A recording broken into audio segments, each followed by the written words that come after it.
Hey guys, and welcome to another edition of the Blue Bridge. And yesterday we rolled back the clock as Chelsea legends took on Bayern Munich in memory of the late Gianluca Vialli. And what a game it was, with Chelsea coming out 4-0 victors.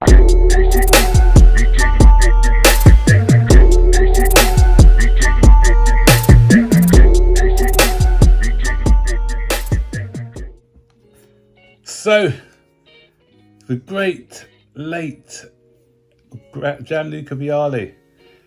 This match was in memory of him, and he would have loved this game had he seen it and witnessed it. And this is the Chelsea that I know and love. This is the Chelsea that I want this new Chelsea team to be able to emulate.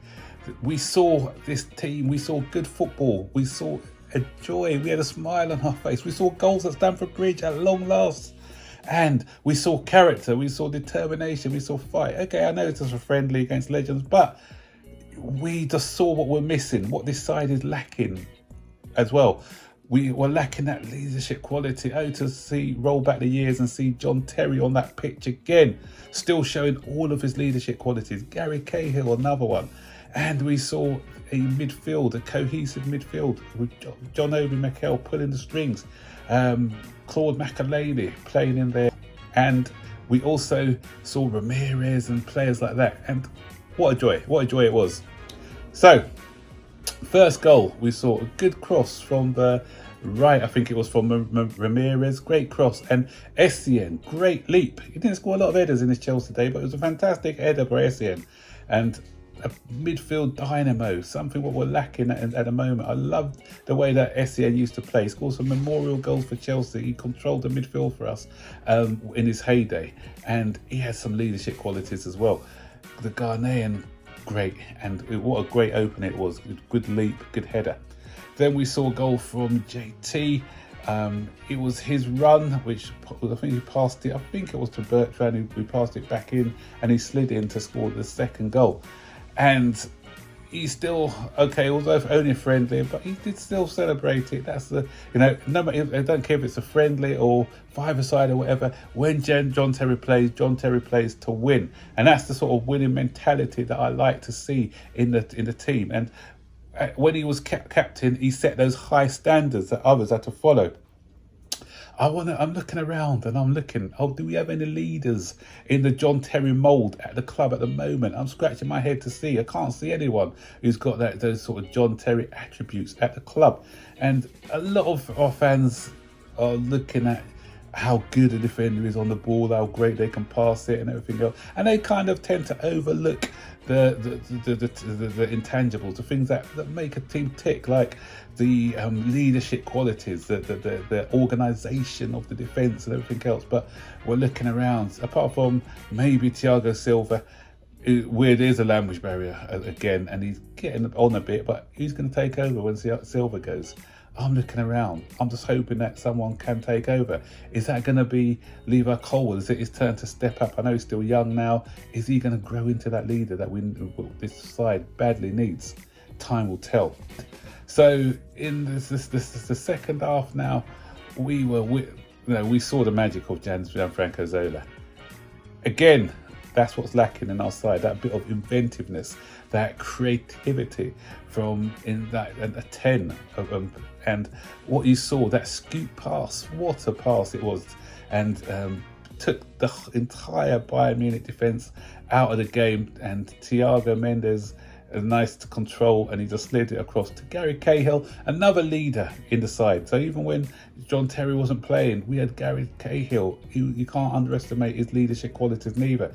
And we had two defenders scoring. That's what we had as well. We had goals scoring from all over the park back in the day. Gary Cahill and John Terry scored more goals in there. I know they spent a bit longer. Even Gary Cahill, probably more prolific than a Kai Havertz or any of our midfielders we got in the club at the moment.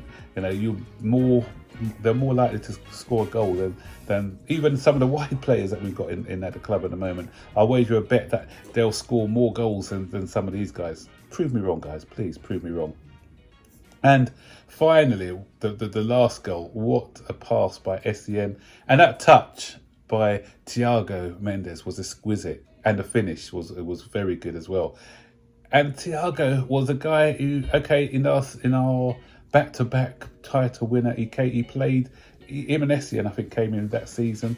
He did play a fair amount of games, but he wasn't really I wouldn't say as a first-team starter, and he was more of a fill-in player. Although I said he did play quite a few games, but even now, put him in that midfield, he'll definitely be a starter in the middle of that park. He's got that touch, that inventiveness, that goal scoring ability as well. What we're missing, and talking about players who would probably be a starter in our team, John Obi Mikel. John Obi Mikel was somebody who divided fans' opinions. You know, some fans didn't think he had enough in his locker, but for a John Mikel Obi now, somebody who can sit there in the middle of the park, control things, uses that intelligence, that great positional sense, someone who can keep the play ticking over and make us solid at the back. And what we saw yesterday was roll back to the time where arguably his best game was against Bayern Munich in that 2012 Champions League final. We dominated the midfield, and he's somebody who was really, really underappreciated by a lot of the fan base. And had he been at a similar age now, 23, 24, he will be a number one pick in midfield. And such is the dearth of quality that we have at the moment. If you look again, when everyone was fit, when you had the likes of your Makaleles there, your Ballacks, your Lampards, then John Obi, he used to come on the second half to shore it up. But would he be a mainstay in arguably Chelsea's strongest midfield in that era? Probably not. But yet, such is, as I said, the lack of ability now. He would be one of the first picks if he was to be playing now. It was such a breath of fresh air there, just to see these guys again, just to see the leaders we had, the quality that we had in the team. But some things will never change. We saw Solomon Kalou miss a sitter like he used to back in the day, and so as I said, some things are still the same. But did you guys watch the game? Did it bring back a bit of nostalgia?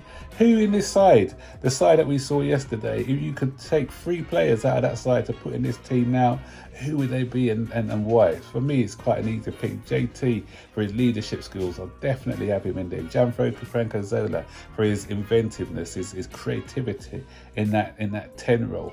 And maybe, if I say 4, I'm going to cheat and say 4, because I'll have someone like an Essien in there, somebody who can hold that midfield together, and definitely have Peter Petacek in there. That's the spine for you. That's the spine. You've got that spine, and with a strong spine, you're going to win more games than you lose. So, guys, let me know what you thought about yesterday's game, if you did see it, and give me your best moments of that game, and I'll see you guys on the next video. Don't forget, as always, to like, subscribe, turn on post notifications to be notified every time I make a new video. So take care. Bye-bye.